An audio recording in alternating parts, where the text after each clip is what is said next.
There's a fever in the mining country of Montana Territory. It's known as gold colic.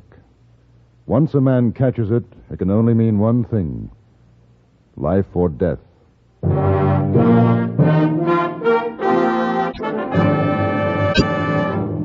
Frontier Gentleman.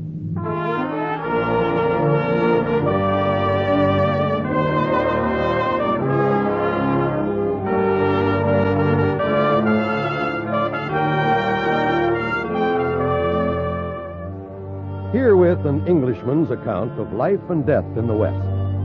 As a reporter for the London Times, he writes his colorful and unusual stories. But as a man with a gun, he lives and becomes a part of the violent years in the new territories. Now, starring John Dehner, this is the story of J.B. Kendall, Frontier Gentleman.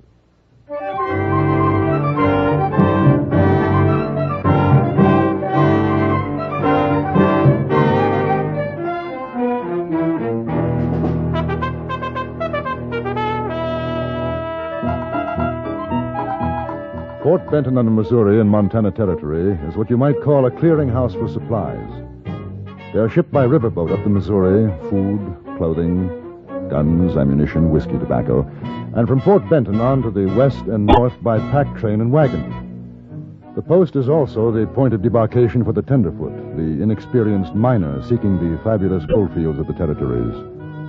It seemed a worthwhile spot to find a story for the London Times, and so on my arrival, I went to the office of the local newspaper, the Fort Benton Dispatch. The editor was an affable chap by the name of John Warren. He took me into his tiny office. London Times, eh? Sit down, Mr. Kendall. Thank you.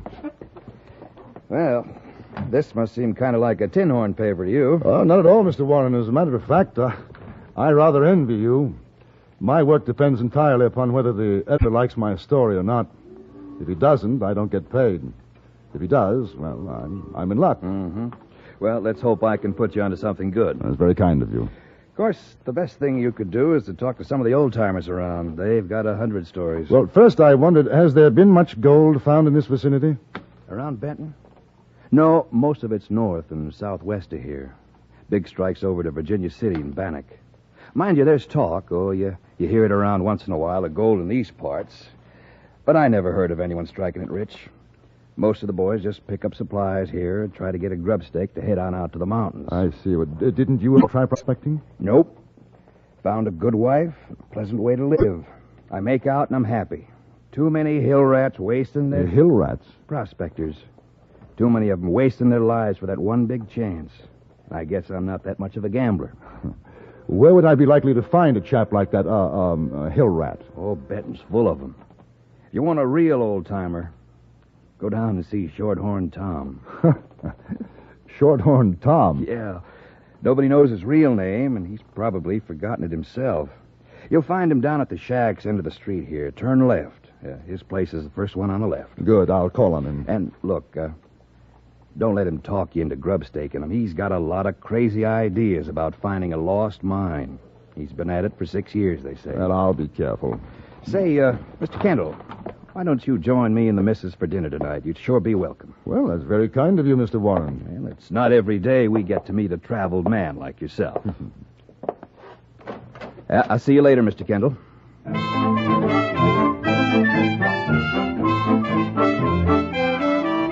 It wasn't hard to find Shorthorn Tom's place. I could have discovered it on a foggy London night by the smell alone. A ramshackle lean-to affair, it had the odor best described as rotting fermented cabbage, which a moment later I found emanated from the gentleman himself.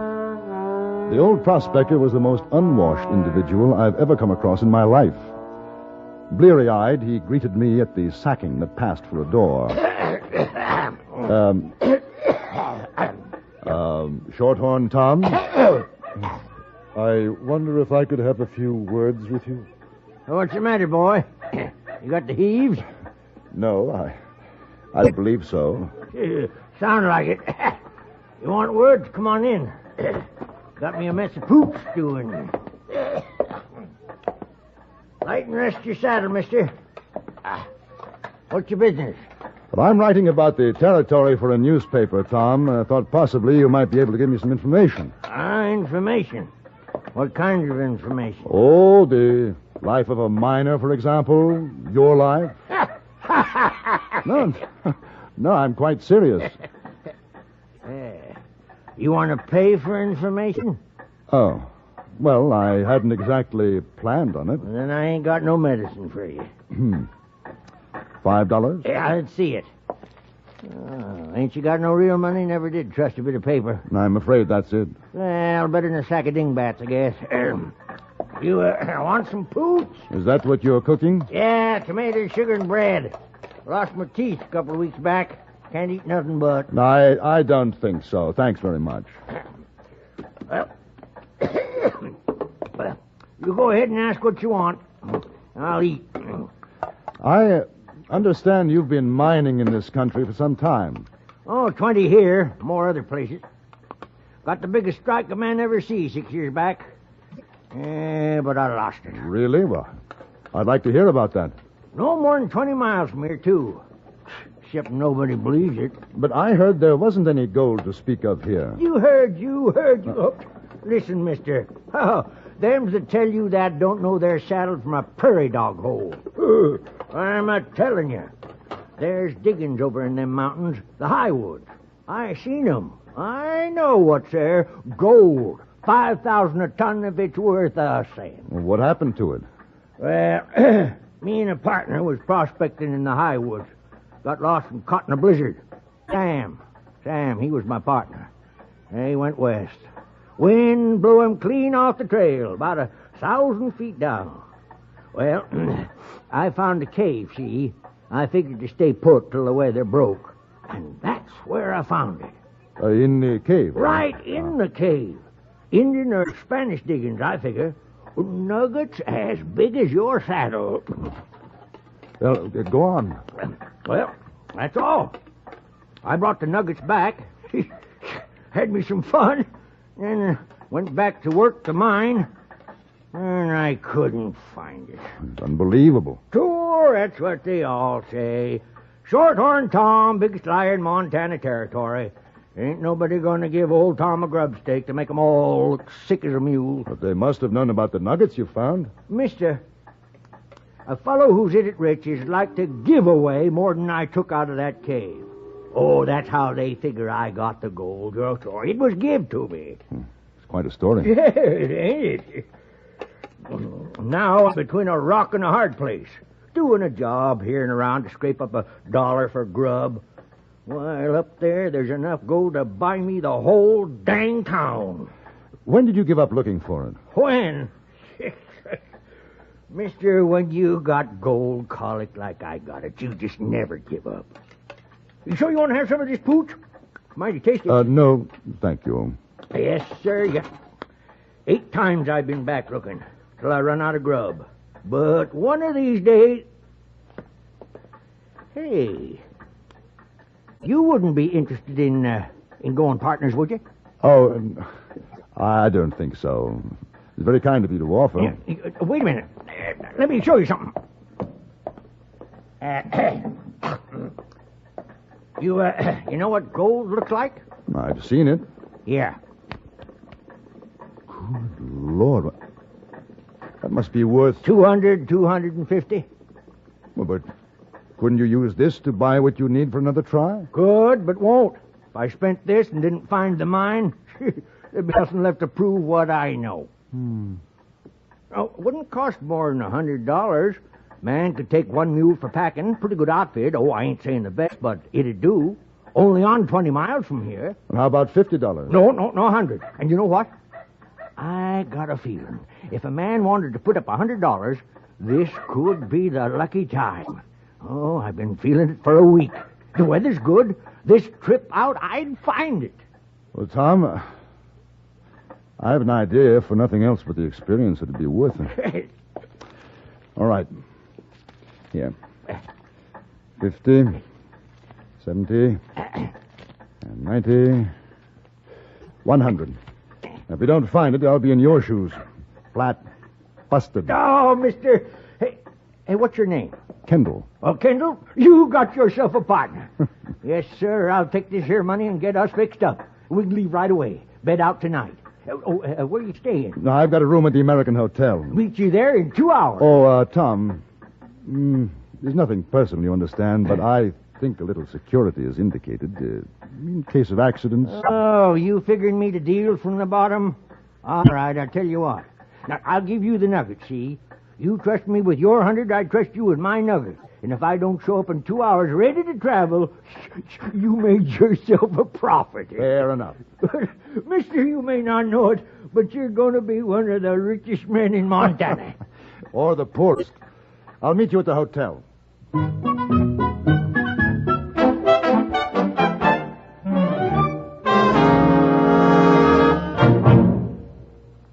In a moment, we return to Frontier Gentlemen.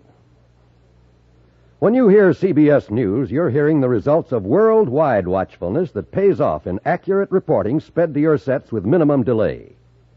CBS News has reporters in every corner of the world. By keeping your set tuned to CBS Radio, you'll not only get your favorite entertainment, but the regular news programs of the nation's best reporters, plus special bulletins whenever they are called for by CBS News. Make the Star's Address your listening post on the nation's most listened to programs and for the nation's most listened to news reports as well. And now we return you to Antony Ellis' production of Frontier Gentlemen.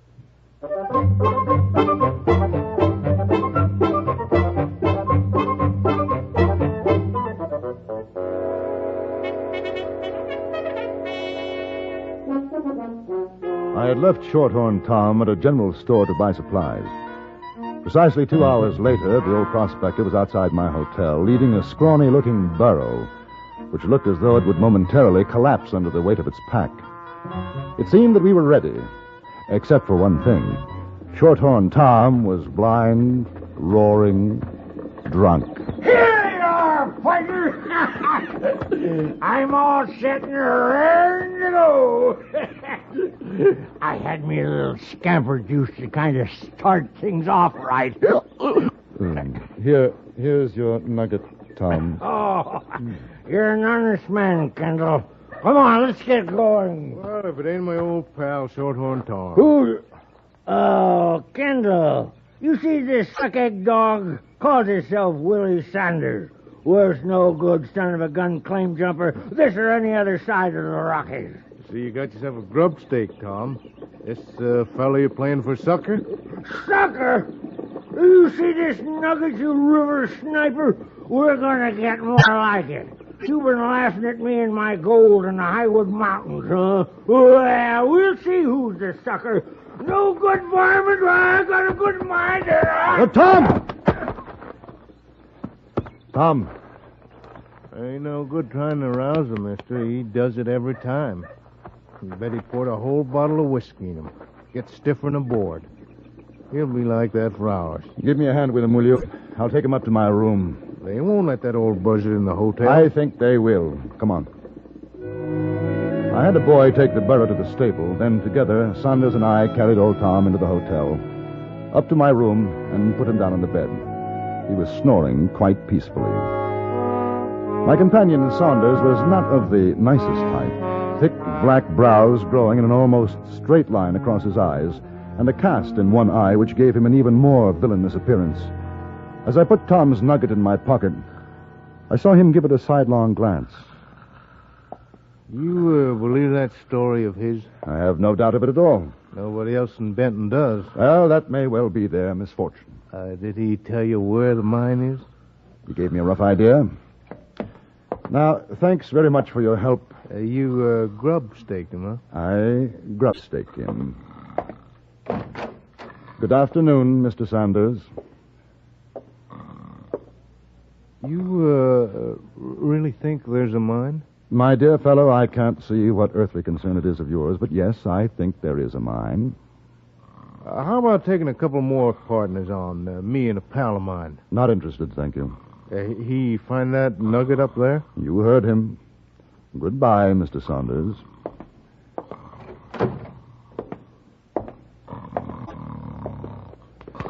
Tom.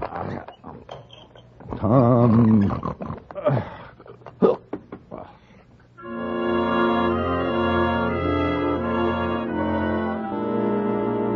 hours later, he was still asleep. I locked him in the room and went downstairs for dinner. The bill came to $6, leaving me with exactly $2 in my pocket and a growing doubt as to the wisdom of my investment. I was just about to get up to leave the table when I heard a voice behind me. Hi there, handsome. Yes, you. Good evening. Mind if I join you? Why, no, not at all. Won't you sit down? I've been watching you from over there. You know what I said to myself? I said there's a real lonesome man. A real lonesome man. So I come over to make you feel better. Oh, well, as a matter of fact, I'm in quite high spirits, really. That's swell. That's real swell. I'm glad. My, you got a beautiful way of talking. Thank you. You're good looking, too. Nice and tall and good looking. Very kind of you. You know what I bet? I haven't the remotest idea. I bet you're from the east and you're going to look for gold. And I bet you find it. What do you think of that? Extraordinary. I'm Alice. What's your name? J.B. Kendall. J.B.? What does that mean? Oh, just initials, you know, J.B. Everybody calls me J.B. I like that. It's strong. J.B.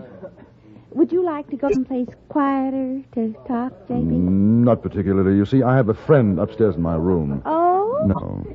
You don't understand. A gentleman. Not feeling too well. I am sorry. Then if you like, we could go to my place. Charming thought, but not tonight.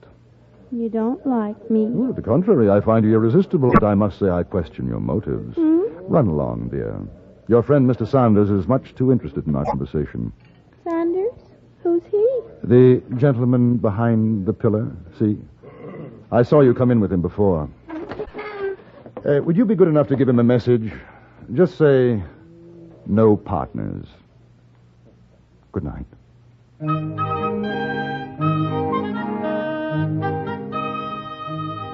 Shorthorn Tom didn't awaken until the next morning, and I marveled at his recuperative powers. He showed not the slightest effects of the night before. We collected our burro and left Fort Benton at sunrise and started south toward the Highwood Mountains.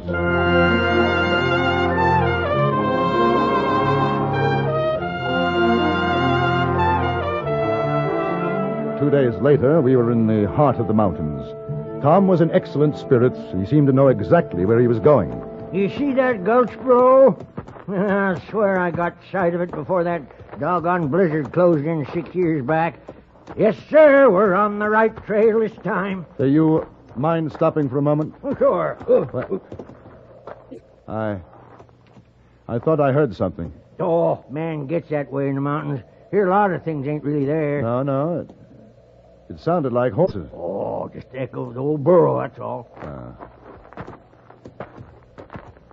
What's your real name, Tom? Oh, I ain't had none except Shorthorn Tom for so long I near forget sometimes. When I was a sprout, I had me some folks called Weatherly. That was a long time back, Kendall.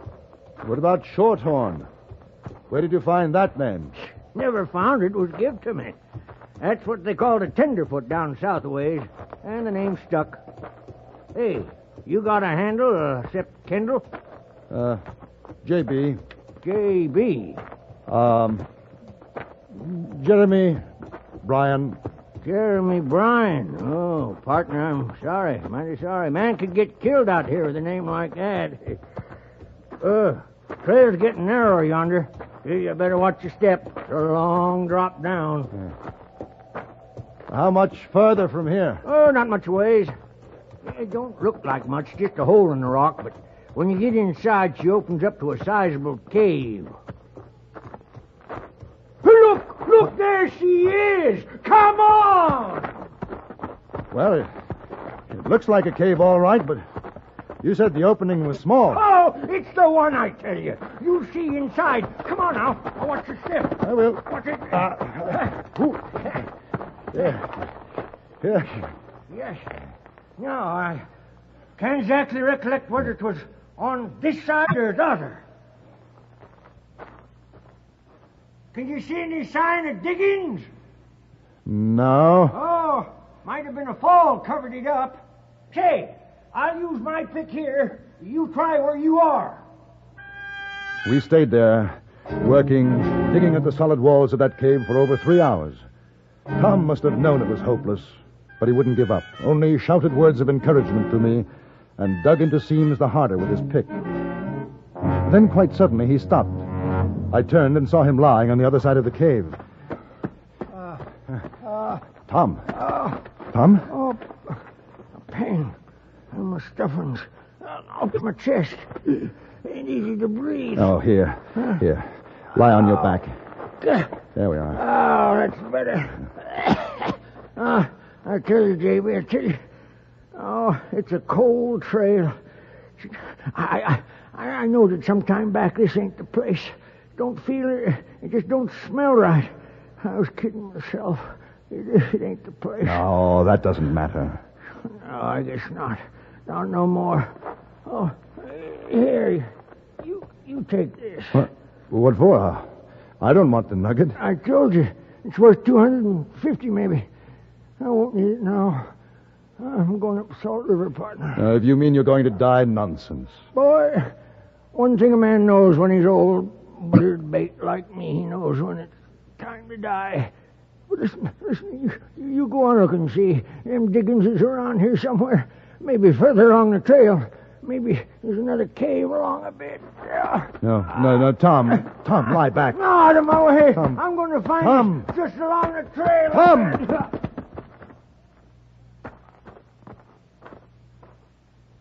That old Tom, he sure had the gold colic bad, didn't he? He dead, Sanders? Sure he's dead. Don't you figure, mister? Yes. Me and my partner here, we come up to see how you was doing. Didn't find the mine, huh? No, we didn't find it. Well, there's still the nugget. I seen him give it to you. Hand it over, huh? Gentlemen, I feel rather sad about Tom's passing. Be good chaps and let well enough alone. You kidding with that talk? Oh, he's a dude. He can't help the way he talks. You give us the nugget, huh?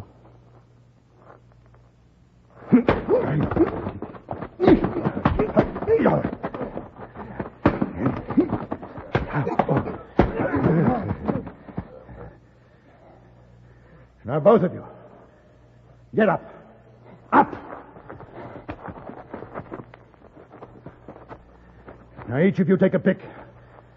Start digging. We'll bury him here. You give me any argument, I'll shoot you on the spot.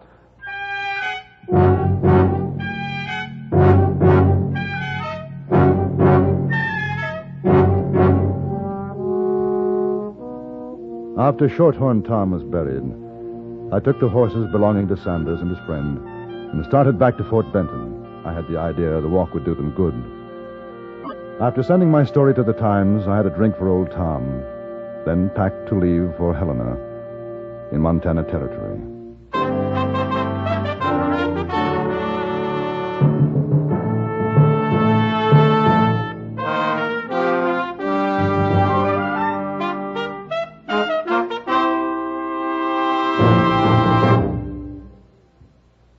Frontier Gentleman was written, produced, and directed by Antony Ellis and stars John Dehner as J.B. Kendall. Featured in the cast were Joe Kearns, Don Diamond, Virginia Gregg, and Herb Ellis. Music was composed and conducted by Wilbur Hatch.